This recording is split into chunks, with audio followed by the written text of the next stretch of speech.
এরকম চমৎকার একটি পরিবেশে চমৎকার একটি ইসলামিক কনফারেন্সে উপস্থিত হওয়ার সুযোগ করে দিয়েছেন। আমরা সবাই পড়ছি কালিমাতুশ শুকর, আলহামদুলিল্লাহ। আল্লাহ রাব্বুল ইজ্জাল জালালের দরবারে শুকরিয়া জ্ঞাপনের পাশাপাশি আমি আজকের প্রোগ্রামের যারা অর্গানাইজিং কমিটি তাদেরকে অন্তরের অন্তঃস্থল থেকে ধন্যবাদ জানাতে চাই। এরকম চমৎকার একটি পরিবেশ, চমৎকার একটি ভেন্যুতে এই ইসলামিক কনফারেন্সের আয়োজন করবার জন্য। সম্মানিত সুধী, আমরা এই পৃথিবীতে খুব অল্প একটা সময়ের জন্য, একটা ট্রানজিট পিরিয়ড কাটানোর জন্য বেসিকলি আমরা এই পৃথিবীতে এসেছি। আমরা কি চিরকাল এই পৃথিবীতে থাকবো বলেন তো? না, একটা ট্রানজিট পিরিয়ডে আমরা এসেছি, আবার চলে যেতে হবে। এই যে আমাদের জীবন, এই জীবনের জন্য বিপদ, আপদ, পরীক্ষা, স্ট্রাগল এটা অনিবার্য, এটা হবে। বিপদ নাই, কষ্ট নাই, আপদ নাই, অনিশ্চয়তা নাই, স্ট্রাগল নাই, এমনকি কেউ আছে এখানে?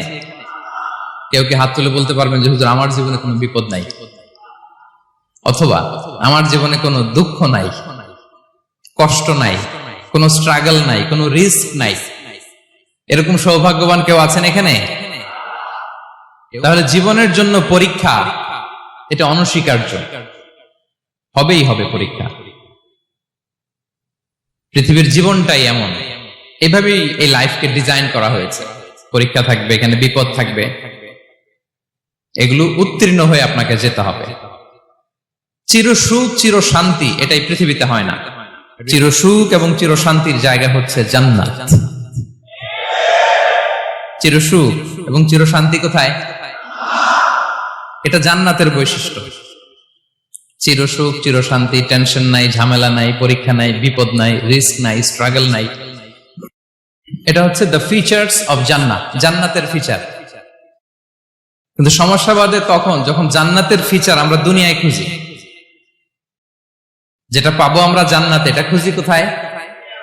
এই তখনই সমস্যা বাদে। And this is the main problem. এটাই বড় সমস্যা। এই সমস্যার সমাধান কোথায়, এটা নিয়ে আজকে আমি কিছু কথা অ্যাড্রেস করবো ইনশাআল্লাহ। তো তাহলে আসুন শুনি জান্নাতের ফিচার কি। জান্নাতের কমন একটা ফিচার হচ্ছে জান্নাতে there will be no sickness in paradise. জান্নাতে কোনো অসুস্থতা থাকবে না, চিরসুস্থ। সুবহানাল্লাহ পড়েন। চিরসুস্থ, চির সবল, কেউ অসুস্থ হবে না জান্নাতে। জান্নাত হবে অ্যান্টি এইজিং, জান্নাতে বয়স বাড়বে না কারো, চির যৌবনা, চির যুবক, অ্যান্টি এজিং। আপনারা জানেন যে বর্তমান পৃথিবীতে অ্যান্টি এজিং ক্রিম পাওয়া যায় না? ক্রিম, কথা বুঝতেছেন? অ্যান্টি এজিং ক্রিম পাওয়া যায়। তারা বলে এই ক্রিম মাখলে চামড়ায় ভাঁজ পড়ে না। এটার দাম আছে কিন্তু অনেক। অ্যান্টি এজিং ক্রিম লাগায়, শ্যাম্পু ইউজ করে, অ্যান্টি এজিং অয়েল আছে, এটা দিলে নাকি চামড়ায় ভাঁজ পড়ে না। ইভেন ভারতের অনেক বড় একজন ব্যবসায়ী মুকেশ আম্বানি, নাম শুনছেন না? যে তার ছেলের বিয়ে হয়ে গেল। তো এই মুকেশ আম্বানির স্ত্রী নীতা আম্বানি, সে কিছুদিন আগে এক বোতল গোল্ড ওয়াটার খেয়েছে, gold water, and its cost $60,000। $60,000 দাম এক বোতল গোল্ড ওয়াটারের। কেন? ফর অ্যান্টি এজিং, যাতে বয়সের ছাপ গালে না থাকে। এখন বলেন, এভাবে কি আমাদের বয়সকে ধরে রাখা সম্ভব এই পৃথিবীতে? সম্ভব না, কারণ এই ফিচারটা দুনিয়ার ফিচার না, এটা জান্নাতের ফিচার। সুবহানাল্লাহ পড়েন। তাহলে জান্নাতে কেউ অসুস্থ হবে না। জান্নাত হবে চির যৌবন, চির যৌবনা, ওখানে আমরা যুবক থাকবো। প্রত্যেকে 33 বছরের যুবক যুবতী হয়ে জান্নাতে ঢুকবো। বিষ্ণু ইসলাম বলেন, আহলুল জান্নাতি জুরদা ওয়া মুরদা ওয়া আবনাউ 30 ওয়া 30। জান্নাতে যারা যাবে শুভ্র দাড়িবিহীন, প্রত্যেকে হবে 33 বছর বয়সের।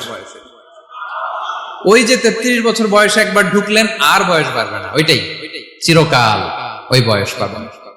জান্নাতের আরেকটা ফিচার হচ্ছে নো ফ্রাস্ট্রেশন, কোনো চিন্তা নাই, দুশ্চিন্তা নাই, হাইপার টেনশন নাই, সজীব প্রাণবন্ত। সুবহানাল্লাহ। জান্নাতের আরেকটা ফিচার হচ্ছে there is no expiry date in জান্নাত। এক্সপায়ারি ডেট আছে? জান্নাতে যে ঢুকবো 7 দিনের জন্য চেক ইন, নাকি? চেক ইন কয় দিনের জন্য? 7 দিন, 10 দিন পরে চেক আউট করে ফেলবে, এরকম না, নো এক্সপায়ারি ডেট। আজীবন, একবার এন্ট্রি পেলে বের হওয়ার টেনশন নাই। আল্লাহু আকবার। তাহলে no expiry date, rather its eternal. আজীবন থাকবেন, খালিদিনা ফিহা, চিরকাল থাকবেন। এবং জান্নাতের সবচাইতে গুরুত্বপূর্ণ ফিচার হচ্ছে there will be no death in জান্নাত। জান্নাতে আপনার আর মৃত্যু হবে না, মৃত্যুর বিদায় হবে। তার মানে আপনি অমর হবেন।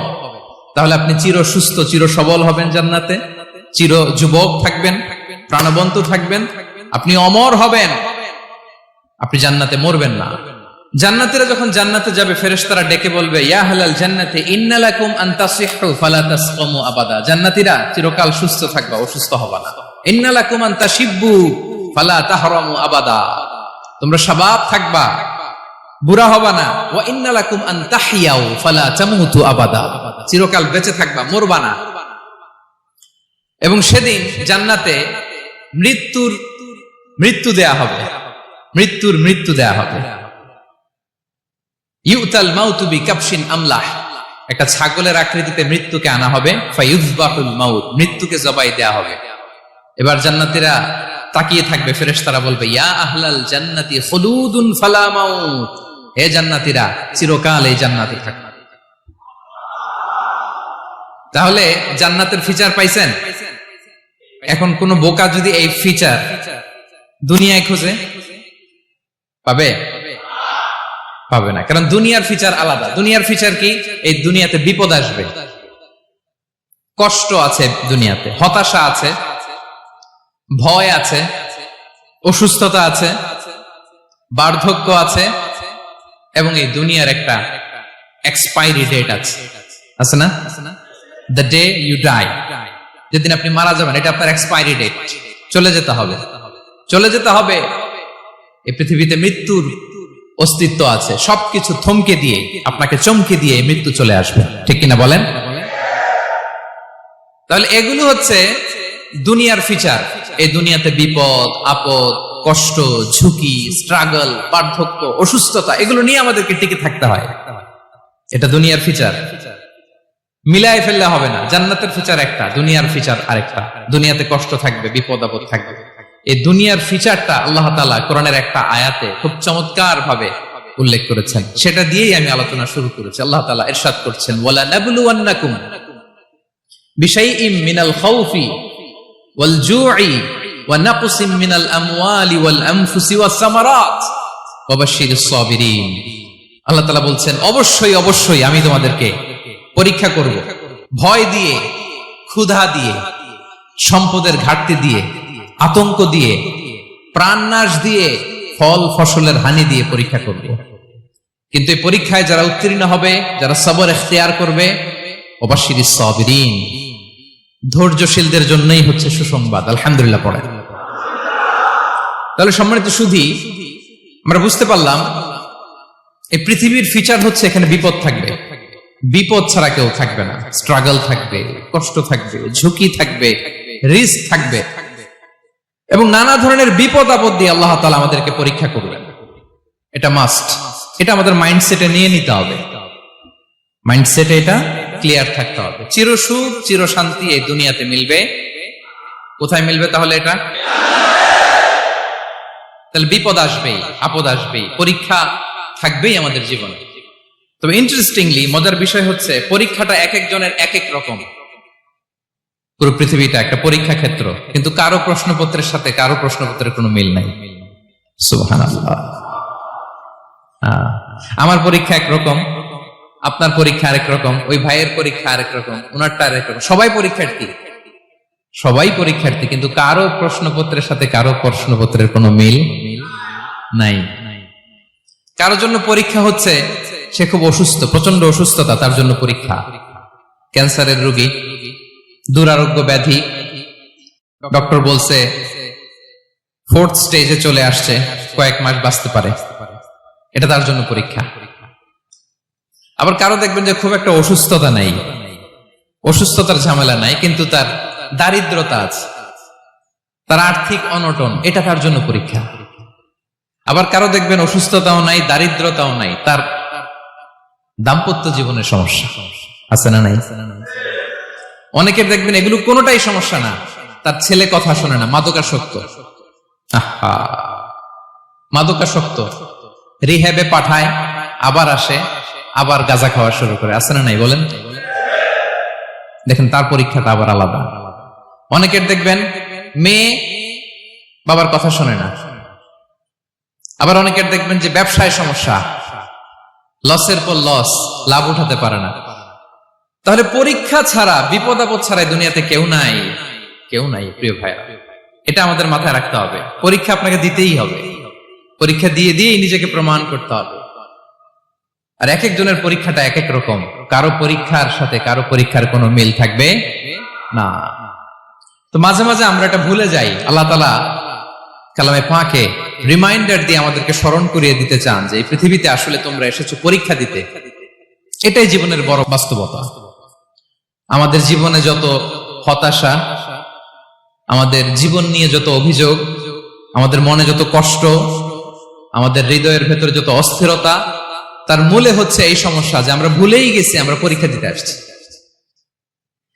এটা যদি ভুলে না যান, এটা যদি আপনার মাইন্ডসেটে থাকে যে পুরো জীবনটা একটা পরীক্ষা, তাহলে দেখবেন কোনো কিছু আপনাকে কাবু করতে পারবে না। আপনি হতাশ হবেন না, জীবন নিয়ে আর অভিযোগ থাকবে না, আপনি ভেঙে পড়বেন না, সব অভিযোগ হতাশা দূর হয়ে যাবে। তার মানে বুঝতে পারলাম পরীক্ষা আপনাকে দিতেই হবে। পরীক্ষা দেয়া ছাড়া এই পৃথিবী থেকে চলে যাওয়ার কোনো চান্স বা সুযোগ আমাদের কারো নেই। সূরাতুল আনকাবুতে আল্লাহ তাআলা এই কথাটা আরো চমৎকার ভাবে বলেছেন। আল্লাহ তাআলা ইরশাদ করছেন, আহাসিবান নাসু আইয়ুতরাকু আইয়াকুলু আমান্না ওয়া হুম লা ইফতানুন ওয়ালাকাদ ফাতান্নাল্লাযীনা মিন ক্বাবলিহিম ফালা ইয়া'লামান্নাল্লাহু আল্লাযীনা সাদাকু ওয়া লা ইয়া'লামান্নাল কাযিবিন। আল্লাহ বলেন, মানুষ কি ভেবেছে সে শুধু বলবে আমি ঈমানদার আর তাকে আমি জান্নাতে ঢুকাই দিব? না, কখনো না, কোশ্চিন কালেও না। বরং পূর্ববর্তী কালে যারা পৃথিবীতে এসেছিল তাদেরকে আমি পরীক্ষায় নিয়েছি, পরীক্ষা করেছি, এবং তাকেও ঈমানের প্রশ্নে সে সত্যবাদী না মিথ্যাবাদী পরীক্ষা দিয়ে দিয়ে নিজেকে প্রমাণ করতে হবে। ঠিক কিনা বলেন? পরীক্ষা দিয়ে আপনাকে প্রমাণ করতে হবে। এবং এই পরীক্ষার ব্যাপারটা, এটা যে শুধু আমরা সাধারণ মানুষ আমাদের জীবনে দুঃখ বিপদ পরীক্ষা এমনটা না। এই পৃথিবীর সবচাইতে শ্রেষ্ঠ মানুষ যারা ছিলেন তাদেরকে আল্লাহ পরীক্ষা নিয়েছেন। বলেন তো, এই পৃথিবীতে সবচাইতে শ্রেষ্ঠতম মানুষ কারা? সবচাইতে শ্রেষ্ঠ ভালো মানুষ কারা ছিল পৃথিবীতে? বলেন তো, নবীরা। আওয়াজ করে বলেন তো কারা? তো বলেন তো, নবীদের জীবনে পরীক্ষা ছিল কি ছিল না? হ্যাঁ ছিল। বেশি না কম? বিষ্ণু ইসলামকে জিজ্ঞাসা করা হলো, আইয়ুন নাসি আশাদ্দু বালাআন ইয়া রাসূলুল্লাহ, হে আল্লাহর রাসূল, এই পৃথিবীতে কাদের জীবনে পরীক্ষা বেশি? বিষ্ণু ইসলাম বললেন, আল আম্বিয়া, নবীদের জীবন। আল আম্বিয়া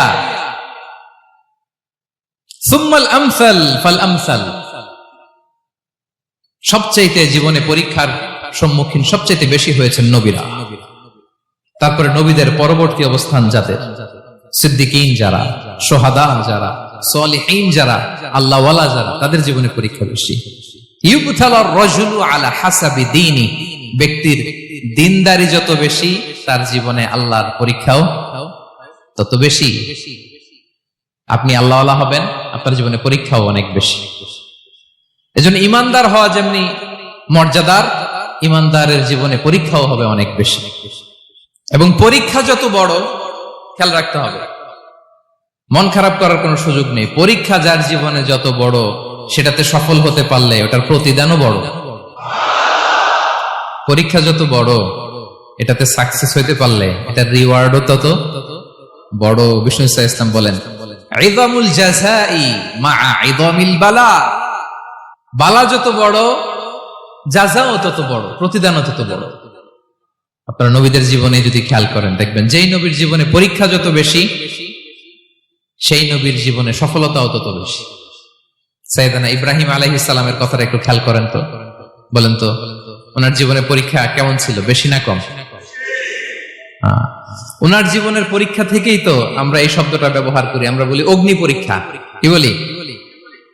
মানে আগুনে নিক্ষেপ করা হয়েছে সাইয়েদনা ইব্রাহিম আলাইহিস সালামকে। তাও স্বাভাবিকভাবে না, উলঙ্গ করে, নেকেট করে ওনাকে অপমানিত করবার জন্য ওনার গায়ের জামা কাপড় খুলে উলঙ্গ অবস্থায় আল্লাহর খলিল সৈয়দনা ইব্রাহিম আলাইহিস সালামকে অগ্নিকুণ্ডে নিক্ষেপ করা হয়েছিল। এরকম এক্সপেরিয়েন্স এই অডিটোরিয়ামের ভেতরে আমাদের কখনো হয়েছে? তাইলে সাধারণ মানুষের জীবনের পরীক্ষা আর নবীদের জীবনের পরীক্ষার মধ্যে পার্থক্য আছে না নাই? ওই পরীক্ষায় উনি পাশ করে ফেললেন। 86 বছর পর্যন্ত আল্লাহর কাছে দোয়া করলেন, আল্লাহ আমাকে একটা নেককার সন্তান দাও। আল্লাহ সন্তান দেয় না।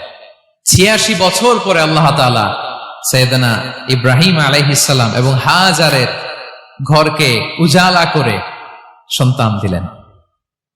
সাইয়েদনা ইসমাঈল আলাইহিস সালাম পৃথিবীতে আসলেন কত বছর বয়সে?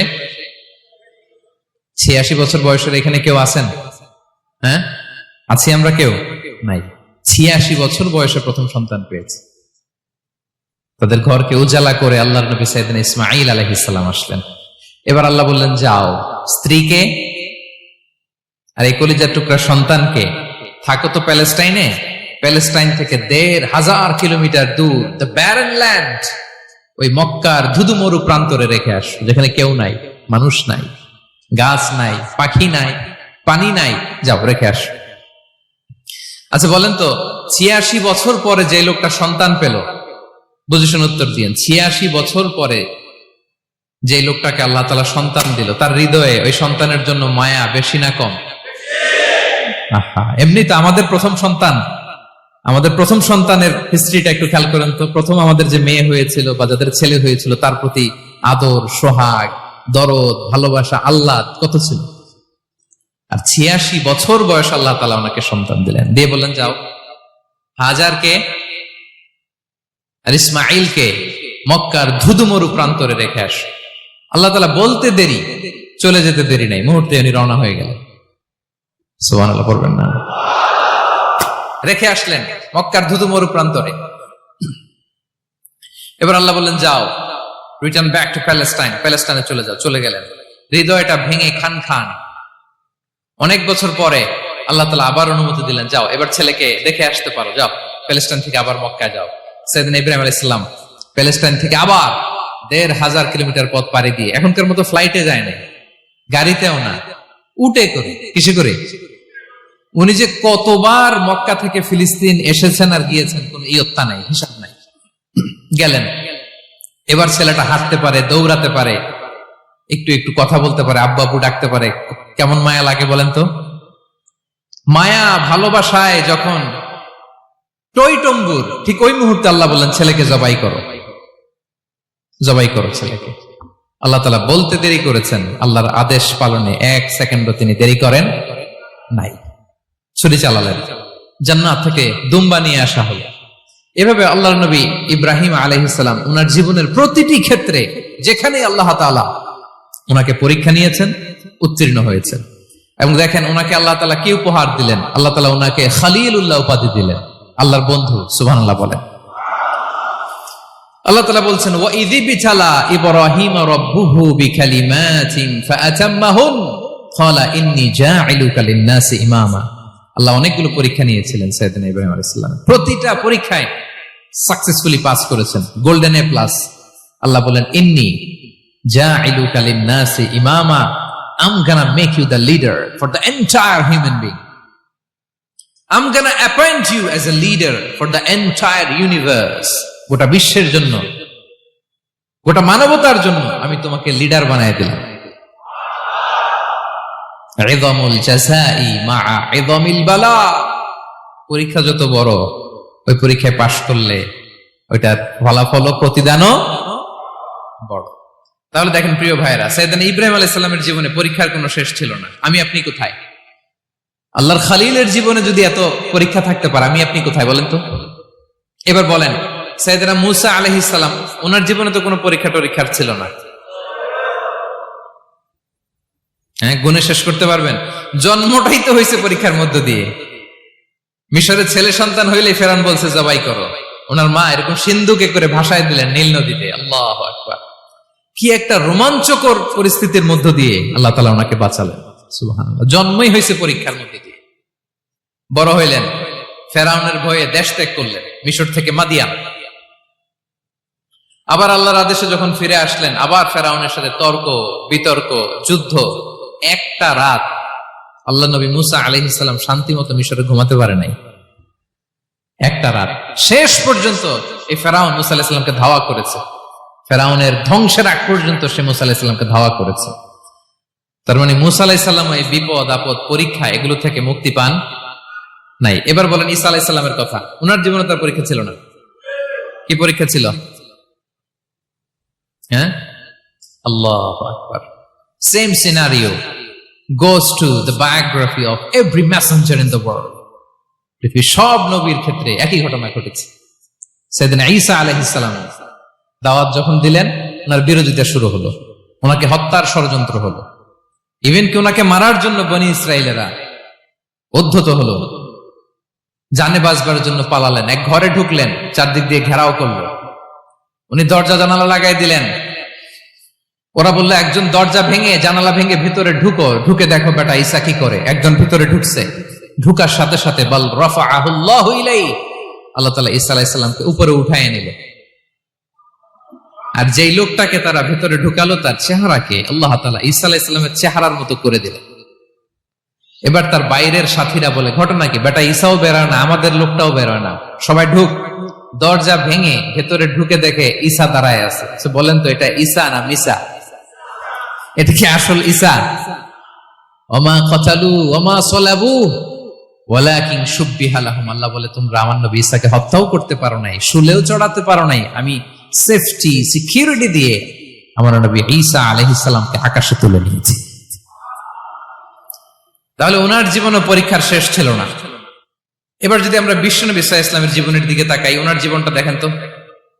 আমাদের পেয়ারা নবী বিশ্বনবী মুহাম্মদুর রাসূলুল্লাহ সাল্লাল্লাহু আলাইহি ওয়াসাল্লাম, ওনার জীবনে কি স্ট্রাগল ছিল? স্ট্রাগল। মাক্কি জীবনের কথা যদি একটু খেয়াল করেন, দেখেন তো 3 বছর শিয়াবে আবি তালেবে জেল খেটেছেন, না খেয়েছিলেন।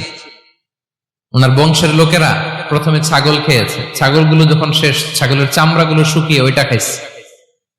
গাছের পাতা ছাল এগুলো খেয়ে খাবারের অভাবে বেহুশ হয়ে পড়ে থাকতো তারা, না খেয়ে। না খেয়ে কয়দিন ছিলেন আপনি? আমি কয়দিন ছিলাম না খেয়ে? মনেই তো পড়ে না, না খেয়েছিলাম কিনা কোনোদিন। এ হচ্ছে মাক্কি জীবন। মেন্টালি প্রেসার দেয়া হয়েছে। বিশ্বনবীর চাচা আবু লাহাব তার 2 ছেলে উতবা আর উতাইবা, এদের সাথে বিয়ে দিয়েছিলেন 2 মেয়ের। যখন দাওয়াত দেওয়া শুরু করলেন 2 মেয়েকে ডিভোর্স দিয়ে দিল। দেখেন, একটা বাবার জন্য প্রাপ্তবয়স্কা মেয়েকে যখন উঠায় নেয়ার আগে ডিভোর্স দেয়, তার মানসিক অবস্থাটা কেমন থাকে বলেন? মেন্টালি প্রেসারাইজ করা হয়েছে, ফিজিক্যালি হ্যারাস করা হয়েছে। বিষ্ণু সাল্লাল্লাহু আলাইহি ওয়াসাল্লাম যখন নামাজে দাঁড়াতেন, উটের পচা নারী ভুঁড়ি বিষ্ণুনবীর কাঁধে চাপিয়ে দেওয়া হতো। আপনার জীবনে এরকম ঘটছে কখনো? আপনি নামাজ পড়তেছেন, উটের পচা নারী ভুঁড়ি আপনার কাঁধে চাপিয়ে দেওয়া হয়েছে। কয়দিন হয়েছে এরকম? কয়দিন হয়েছে? হ্যাঁ, তারপরে তো আলহামদুলিল্লাহ বেরোয় না মুখ দিয়ে। কেমন আছেন হুজুর কোয়েন না, বেশি একটা সুবিধার না, তাই না? বেশি একটা একটু মিলাবেন। কতটুকু পরীক্ষা আমরা দিয়েছি। তায়েফে গেলেন বিশ্বনবী, তায়েফে গেছিলেন জমির বায়না দিতে, তাই না? জমি কিনবে তায়েফে। তায়েফবাসীদেরকে জাহান্নামের আগুন থেকে বাঁচাতে গিয়েছিলেন, নিজের জন্য না। সেখানে তায়েফের ছেলেরা পাথর মেরেছে বিষ্ণু ইসলামের গায়ে। এত শুভ্র দেহ ছিল, চেহারা ছিল, বিষ্ণুবীর গা দিয়ে ঝরঝর করে রক্ত ঝরেছে। ফিজিক্যাল হ্যারাসমেন্টের শিকার হয়েছেন বিষ্ণু ইসলাম। যখন যেদিন বিষ্ণু ইসলামকে হত্যার ষড়যন্ত্র করা হলো, আল্লাহ তাআলার আদেশে তিনি মক্কা থেকে মদিনায় হিজরত করলেন। মদিনাতে যে একটা রাত, 7ম হিজরির আগ পর্যন্ত শান্তিতে ঘুমাতে পারেন নাই। 3 দিকে 3 ইহুদি বসতি, বনু কাইনুকা, বনু নদীর, বনু কুরাইজা। আহা, খাওয়ার মধ্যে বিষ মিশিয়ে দেয়া হয়েছিল বিষ্ণু ইসলামের। বাজুর, খাসির বাজুর রান পছন্দ করতেন। এক ইহুদি মহিলা বিষ্ণু ইসলামের ওই রানের মধ্যে বিষ মিশিয়ে দিয়েছিল। ওই বিষের যন্ত্রণায় মৃত্যুর আগ পর্যন্ত বিষ্ণুনবী কাতরাতেন, এবং উনি ইন্তেকালের সময় ওই বিষের ব্যথা যন্ত্রণাতে ইন্তেকাল করেছেন। বিষ্ণুনবীর ইন্তেকালটা শাহাদাতের ইন্তেকাল ছিল। বিষ্ণু ইসলাম বলেছেন, ওই যে খায়বার এলাকার ওই মহিলা যে আমার খাবারে বিষ মিশিয়েছিল, সেই বিষের যন্ত্রণা, বেদনা, কষ্ট আমি অনুভব করছি। খেয়ে না খেয়ে দিন প্রচারের কাজে নিজেকে দিয়েছ বিলিয়ে, তায়েফের কাফিরেরা চিনল না সে আলো, দুষ্ট ছেলেদের পিছু দিল লেলিয়ে, পাথরের আঘাতে ক্ষত বিক্ষত হয়ে সারা শরীর থেকে রক্ত ঝরে। হে রাসূল তোমাকে ভুলি আমি কেমন করে, হে রাসূল তোমাকে ভুলি আমি কেমন করে। হাজার ব্যথা বেদনার পরে ফিরে আসনি তুমি আপন ঘরে, দিনের আলো তুমি ছড়িয়ে দিতে চলে গেলে মদিনায় মক্কা ছেড়ে।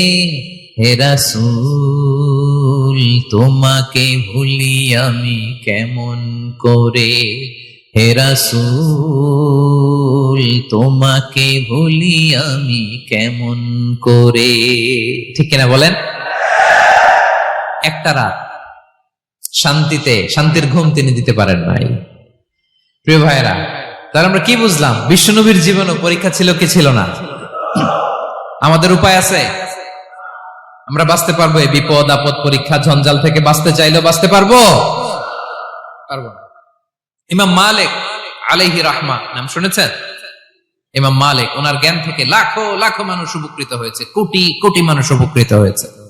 মদিনার রাস্তায় রশি দিয়ে ওনাকে টেনে হিচড়ে এক এলাকা থেকে আরেক এলাকায় নিত জালেম বাদশারা। ইমাম মালিক আলাইহি রাহমা। ইমাম আহমদ ইবনে হাম্বল, ওনাকে বেত্রাঘাত করা হতো, চাবুক দিয়ে পেটানো হতো। আমাদের মাযহাবের ইমাম আল ইমাম আল আযম আবু হানিফা আলাইহি রাহমা, ওনাকে কারাবন্দী করা হয়েছিল। তার মানে দেখেন, যত বড় বড় স্কলার, যত বড় বড় মাশায়েখ, এমনকি আম্বিয়া আলাইহিমুস সালাম, ওনারাও পরীক্ষা বিপদ আপদ থেকে রেহাই পান। পাইছে? তাহলে আপনি আর আমি পাবো? বলেন তো। তাহলে এটা আমাদের ব্রেইনে গেঁথে নিতে হবে যে জীবন মানেই এখানে বিপদ থাকবে, পরীক্ষা থাকবে, স্ট্রাগল করে করে আমাকে আগাতে হবে।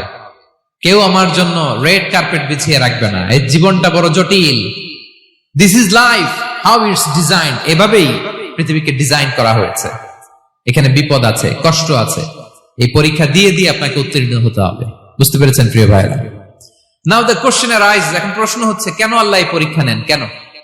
আল্লাহ তাআলা সূরা মুলকে বলেছেন, এই পৃথিবী সাজানোর, এই জীবন মৃত্যুর এই খেলা, এটার উদ্দেশ্যটাকে আল্লাহ তাআলা স্পষ্ট করে বলেছেন। আল্লাযী খালাকাল মাউতা ওয়াল হায়াতা লিয়াবলুয়াকুম আইয়ুকুম আহসানু আমালা।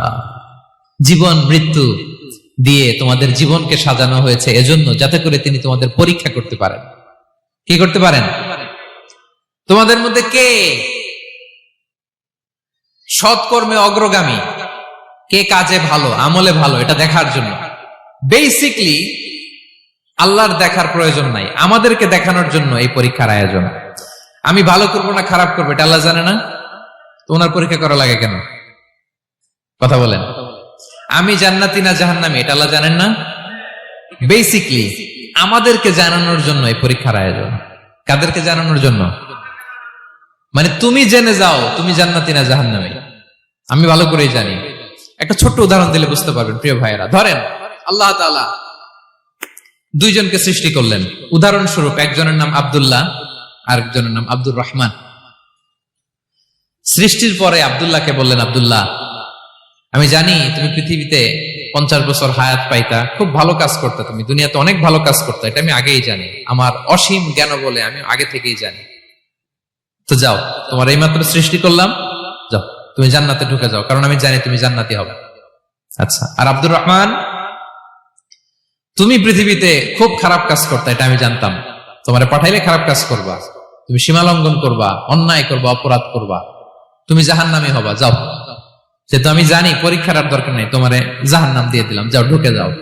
আব্দুল্লাহ ঠিকই জান্নাতে ঢুকে যাবে, আব্দুর রহমান কি ঢুকবে? ঢুকবে? সে বলবে আল্লাহ এই মাত্র আমারে বানাইলেন, এই মাত্র আপনি আমাকে সৃষ্টি করলেন, সৃষ্টি করেই বলতেছেন তুমি জাহান্নামে যাও, আর বলতেছেন আমি জানি দুনিয়াতে পাঠালে তুমি খারাপ কাজ করবা, তুমি জাহান্নামী হবা, পাঠানোর আর কি দরকার, আগে থেকে জাহান্নামে যাও। আল্লাহ আপনি জানলে জানতে পারেন, আমি তো জানি না। ঠিক কিনা বলেন? সে বলবে না আল্লাহ আপনি ভুল বলতেছেন, এই দুনিয়াতে পাঠাইলে আমি খুব ভালো কাজ করতাম, আমি সীমা লঙ্ঘন করতাম না, নামাজ পড়তাম, রোজা রাখতাম, হজ করতাম, যাকাত দিতাম, সাদাকা করতাম, চ্যারিটি করতাম, জনকল্যাণকর সব ভালো কাজগুলো আল্লাহ আমি করতাম। এজন্য আল্লাহ তাআলা পরীক্ষার আয়োজন করেছেন, যাতে করে তুমি জেনে যাও যে পৃথিবীতে তুমি কি করেছো। এখন আর আল্লাহকে এক্সকিউজ দেওয়ার সুযোগ নেই। আচ্ছা বলেন তো, আবু জাহেলকে যদি আল্লাহ এখন কিয়ামতের দিন বলে Abu Jahl go to the hell fire, Abu জাহেলের কিছু বলার সুযোগ আছে? কারণ ও দুনিয়াতে কি করে আসছে এটাও জানে না। ফেরাউনকে ডেকে যদি আল্লাহ বলে ফেরাউন তুমি জাহান্নামে যাও, গো টু দা হেল ফায়ার, ওর কি কোনো এক্সকিউজ দেওয়ার সুযোগ আছে? বলেন, সুযোগ আর আছে? কারণ তুমি দুনিয়াতে কি করেছো তোমার চেয়ে ভালো কেউ আর জানে। তা পৃথিবীতে এই পরীক্ষার এই আয়োজনের সবচাইতে বড় উদ্দেশ্য হচ্ছে যাতে করে আমরা দেখে যাই যে আমরা কি কাজ করছি। কেউ যখন পরীক্ষা দেয় প্রিয় ভাইরা, ওই পরীক্ষায় কত পাবে তার একটা হিসাব আছে না? বলেন, আপনি গণিত পরীক্ষা দিয়ে আসছেন, যে 100তে 100 পাবে সে বলতে পারে আমার সব অঙ্ক হয়েছে, ঠিক কিনা বলেন? আর যে লাড্ডু গুড্ডু বুঝছেন তো, কিছুই পারে নাই, ঘোড়ার ডিম, তারও একটা হিসাব আছে যে সে কিছুই লিখে আসতে পারে নাই। তাই পৃথিবীতে এই পরীক্ষার আয়োজনের প্রধানতম কারণ হচ্ছে যাতে করে আমরা বুঝে যেতে পারি যে আমরা কোথায় যাব, জান্নাতে না জাহান্নামে। প্রিয় সুধী, এ পর্যায়ে আমরা জানবো এই যে পরীক্ষা আল্লাহ তাআলা নিচ্ছেন আমাদেরকে, এই পরীক্ষায় সফল হওয়ার মূল মন্ত্র কি। কোরআনে বিভিন্ন আয়াতে পরীক্ষার কথা বলা হয়েছে এবং এই পরীক্ষার সফলতার মূল মন্ত্রও কোরআনে ঘোষিত হয়েছে। আলহামদুলিল্লাহ বলেন। যে আয়াত দিয়ে আমি শুরু করেছি এই আয়াতে আল্লাহ তাআলা বলেছেন ওয়াবাশশিরিস সাবিরিন, নবী হে ধৈর্যশীলদেরকে আপনি সুসংবাদ দিন, ধৈর্যশীলদেরকে সুসংবাদ দিন। তার মানে বিপদে ধৈর্য ধারণ করতে হবে প্রিয় ভাইরা। ইন্নামাস সাবরু ইনদা সাদামাতিল উলা, বিপদে আমরা অনেক সময় প্যানিক হয়ে যাই, অস্থির হয়ে যাই, কি করব, হতাশ না। মুমিনরা হতাশ হয় না, ধৈর্য ধারণ করে। কি করে? কি করে? ধৈর্য ধারণ করার শক্তি দাও গো মেহেরবান আমায়, দাও গো মেহেরবান। পড়েন, ধৈর্য ধারণ করার শক্তি দাও গো মেহেরবান আমায়, দাও গো মেহেরবান। সবাই বলুন একসাথে, ধৈর্য ধারণ করার শক্তি দাও গো মেহেরবান আমায়, দাও গো মেহেরবান। বুকের ভেতর ব্যথার নদী বইছে অবিরাম, বইছে বইছে অবিরাম। পড়ুন, ধৈর্য ধারণ করার শক্তি দাও গো মেহেরবান আমায়, দাও গো মেহেরবান। পড়েন আমিন। আল্লাহ যেন বিপদে আমাদেরকে ধৈর্য ধারণ করার তৌফিক দান করে। প্রিয় ভাইয়েরা, ধৈর্য এটা এমন একটা গাছ যে গাছের সারা গায়ে কাটা, কিন্তু এই গাছের ফলটা বড় সুস্বাদু। আই রিপিট, আমি আবারও বলছি, ধৈর্য এটা এমন একটা গাছ যে গাছের সারা গায়ে কাটা, কিন্তু ফলটা বড় মিষ্টি, ফলটা বড় সুস্বাদু। সবাই ধৈর্য ধারণ করতে পারে না। বিষ্ণু ইসলামকে আল্লাহ তাআলা নানা সময় আশ্বস্ত করেছেন, সান্ত্বনা দিয়েছেন, আর ধৈর্যের বাণী শুনিয়েছেন। আল্লাহ বলেন ফাসবির কামা সাবারা উলুল আজমি মিনার রাসূল, নবী হে আপনার আগে দৃঢ় প্রত্যয়ী নবীরা যেরকম ধৈর্য ধারণ করেছে আপনিও ধৈর্য ধারণ করুন। সূরাতুল মুজাম্মিল আল্লাহ তাআলা বলছেন ওয়াসবির আলা মা ইয়াকুলুনা ওয়াহজুরহুম হাজরান জামিলা, ওরা যাই বলুক আপনি ধৈর্য ধারণ করুন, ওদের কথাকে ইগনোর করুন, just ignore what they are saying to you. যা বলে আপনি জাস্ট ইগনোর করেন। ওরা বিষ্ণু ঈসা ইসলামের মনোবলকে ভেঙে দেওয়ার জন্য কখনো বিষ্ণু ঈসা ইসলামকে কবি বলে গালি দিত। কবি কি বলতো? শায়ের। কখনো বলতো মজনুন, পাগল। নাউজুবিল্লাহ পড়বেন না? পাগল বলে গালি দিত। মাঝে মাঝে বলতো কাহিন, গণক। মাঝে মাঝে বিষ্ণু ঈসা ইসলামকে তারা বলতো আবতার, লেস কাটা, মুহাম্মদ তোমার ছেলে নাই, তোমার বংশ নির্বংশ হয়ে গেছে, তোমার নাম নেয়ার মতো কেউ নাই। আহা, কপাল পোড়া।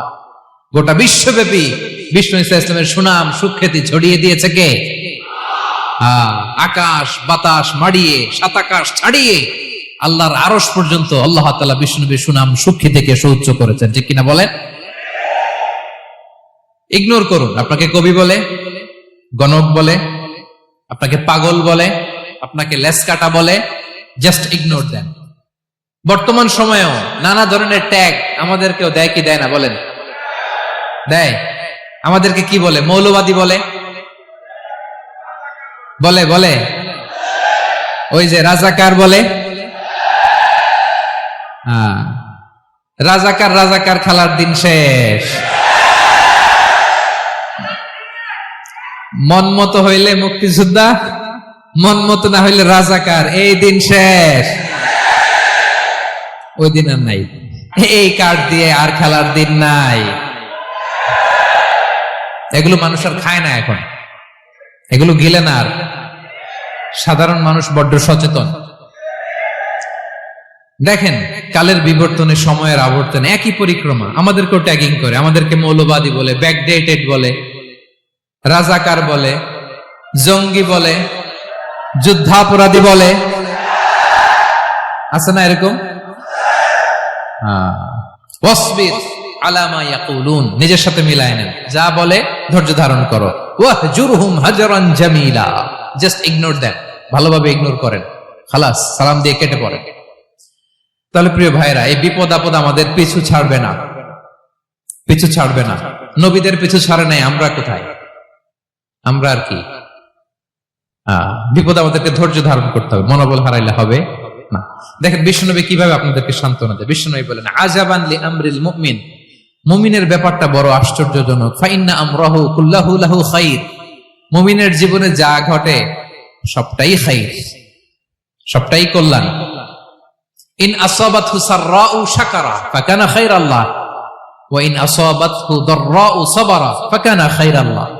মুমিনের জীবনে যদি সুখ আসে তাহলে মুমিন শুকরগুজার হয়, এটা তার জন্য ভালো।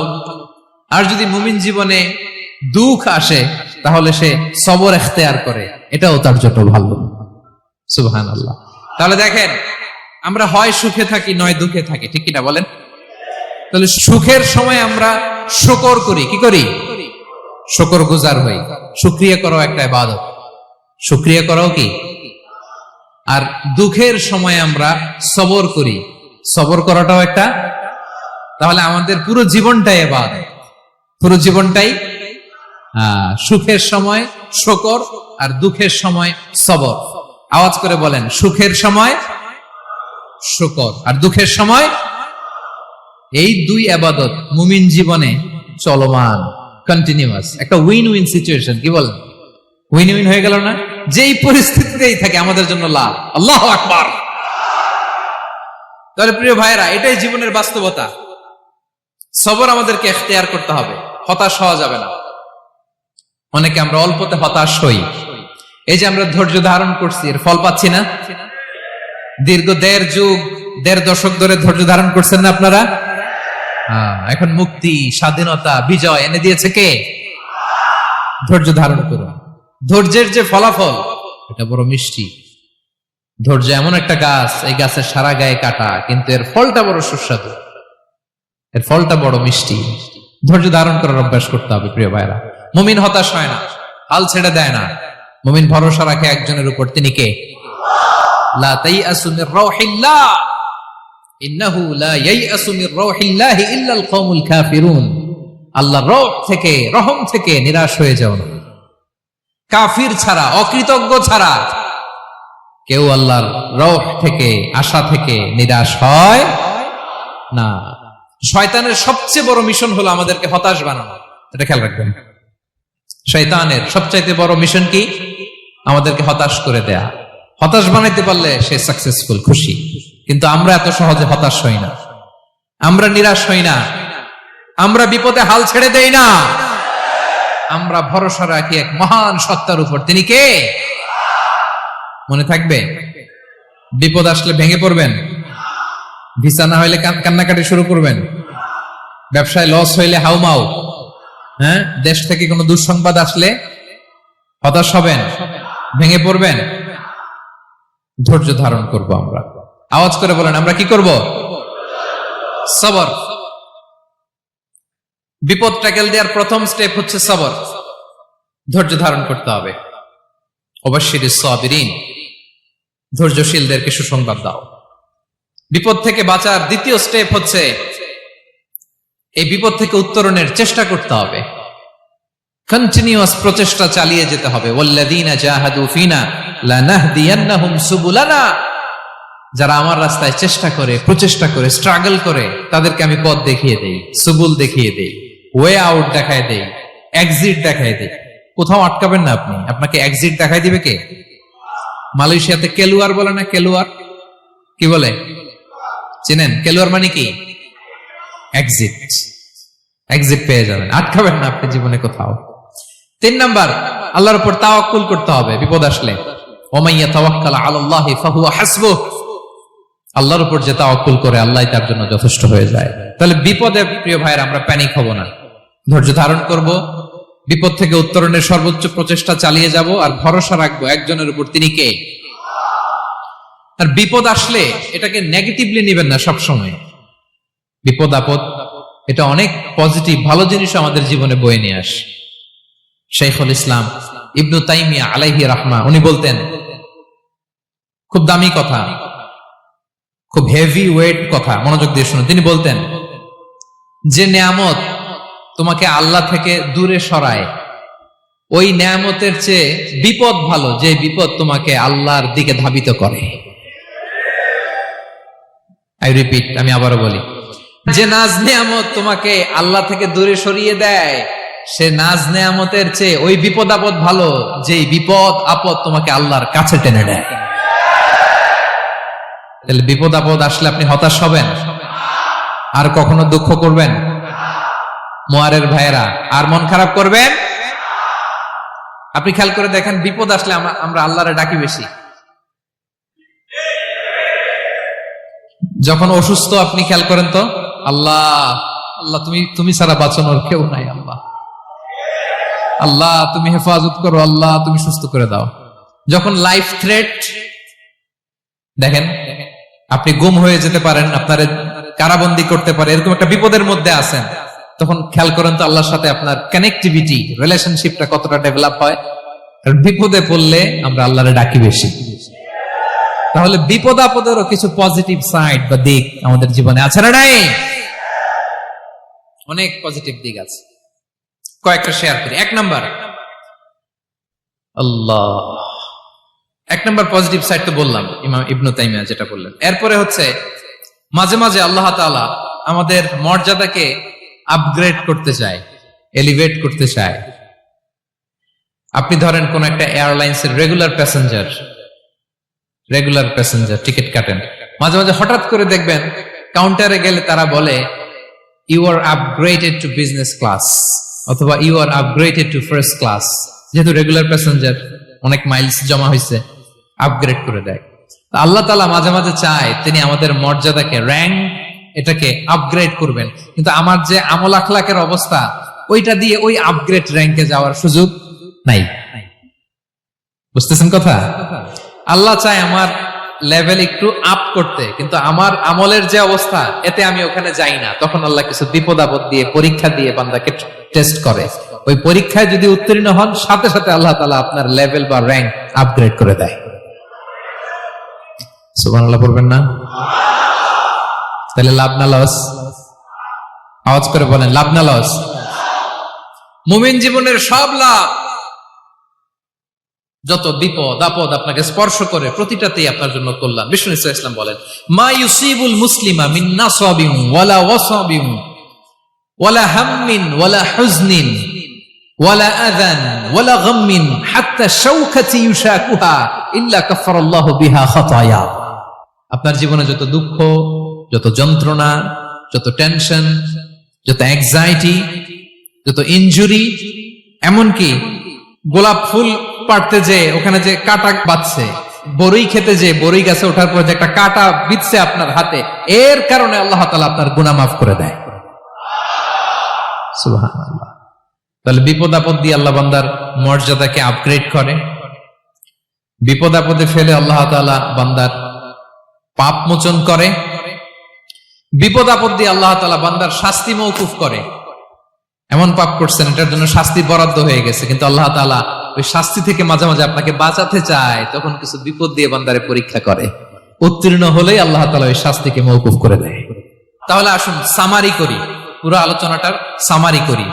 1 নম্বর সামারি হচ্ছে বিপদ আপদ, পরীক্ষা, স্ট্রাগল, কষ্ট, এটা সুন্নাতুল্লাহি ফিদ দুনিয়া। এই দুনিয়ায় আল্লাহর সুন্নাত, এর বাইরে কেউ যেতে পারে না, ইভেন নট দ্য মেসেঞ্জার্স, নবীরাও না।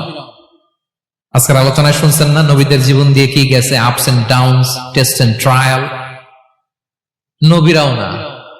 তাহলে এটা আমাদের মাইন্ডসেটের সাথে সেট আপ করে নিতে হবে যে অতীতে, বর্তমানে, ভবিষ্যতে বিপদ আপদ মুক্ত এই পৃথিবীতে কেউ থাকবে না। পারবেন? হ্যাঁ, এটা মাইন্ডসেটে নিয়ে নিতে হবে যে এটাই জীবন, বিপদ আপদ দিয়ে আল্লাহ পরীক্ষা করবেন। এটাই পৃথিবী। চির সুখ চির শান্তি এই পৃথিবীতে খুঁজলেই পাওয়া যায় না। শুরুতে বলছিলাম না, চির সুখ চির শান্তি। বলেন তো এটা কি দুনিয়ার ফিচার না জান্নাতের ফিচার? জান্নাতের ফিচার দুনিয়ায় খুঁজলে পাওয়া যাবে? যাবে না। তাহলে আজকের আলোচনার 1 নম্বর লেসন হচ্ছে বিপদ আপদ এটা সুন্নাতুল্লাহি ফিদ দুনিয়া।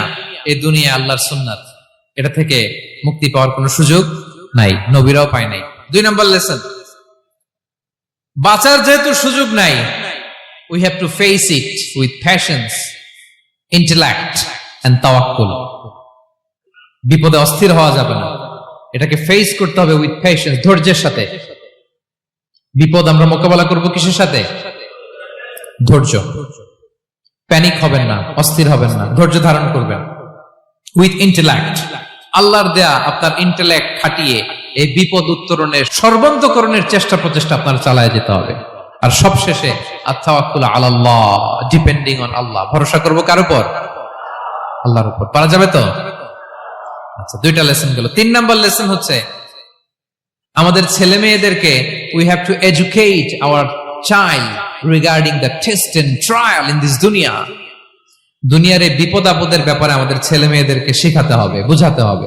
ওরা ছোট মানুষ তো অস্থির হয়ে যায়, আব্বু আমার সাথে কেন এমন হয়, আমারই শুধু পেন্সিল চুরি হয়, আমারই শুধু এটা হয়, আমি পরীক্ষায় খারাপ করি, আমি ব্যথা পাই, আমার এই আমার সেই। ছোট মানুষ তো বুঝে না।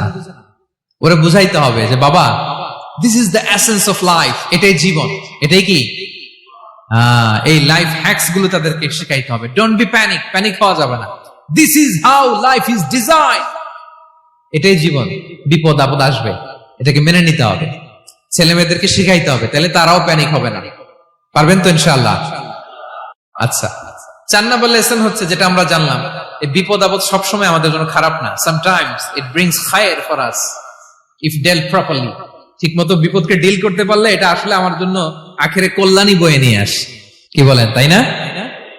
কল্যাণ বয়ে নিয়ে আসে। সব শেষ কথা হলো আমরা যেন এই বিপদগুলোকে প্রপারলি ডিল করতে পারি, আমরা যেন সবর ইখতিয়ার করতে পারি। আল্লাহর কাছে চাইতে হবে, দোয়া করতে হবে, কারণ তৌফিক দেওয়ার মালিক কে? আল্লাহ। সাবস্ক্রাইব ইউটিউব চ্যানেল সাবস্ক্রাইব করুন।